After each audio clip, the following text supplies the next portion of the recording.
Vrtec v Gornji Radgoni sodi med prav posebne vrtce. Ne samo, da si tako otroci kot vzgojiteljice tam prizadevajo za čim bolj zdravo in naravi prijazno življenje, so tudi eden redkih vrtcev, ki se lahko pohvali s čisto svojim majhnim vinogradom.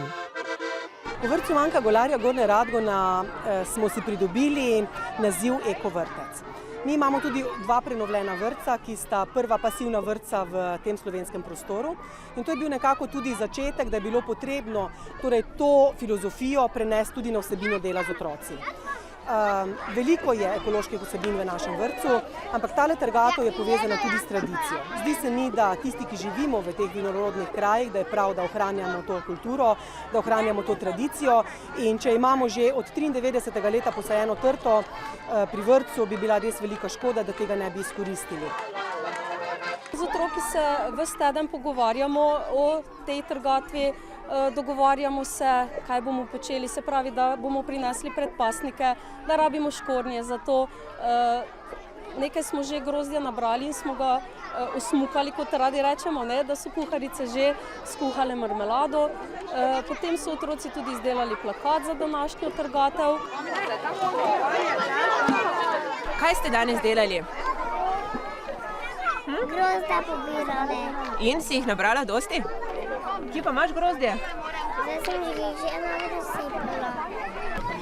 Kaj pa morate imeti oblečeno, ko obirate grozdje? Škornja. Zakaj?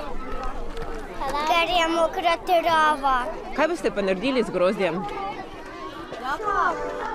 Sok, pa še nekaj ste napravili z grozdja, ne? Kaj so skuhale vaše kuharice? Marmelado. Lansko leto smo iz tega grozdja sorke Jurka, ki je ni potrebno škropiti in ravno zato smo jo posadili, smo skuhali 162 litrov biosoka in skuhali 32 litrov marmelade.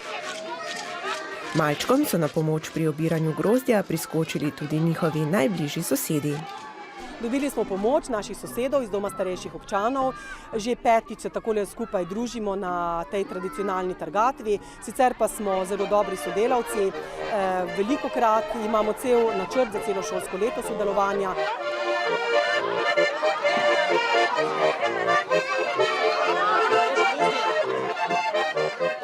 Smo tako, kak naši mali malčki, kako komaj čakajo ta dan, ko bo trgatev. In tudi mi smo bili že v mislih na teh trgatve. Vedno sodelujemo v raznih medgeneracijskih igrah tudi drugače. To je zdaj že 5. leto, ko hodimo sem na trgatev. Kot na pravi trgatvi, tudi na vrtčevski brez glasbe in plesa ter dobre malice seveda ne gre.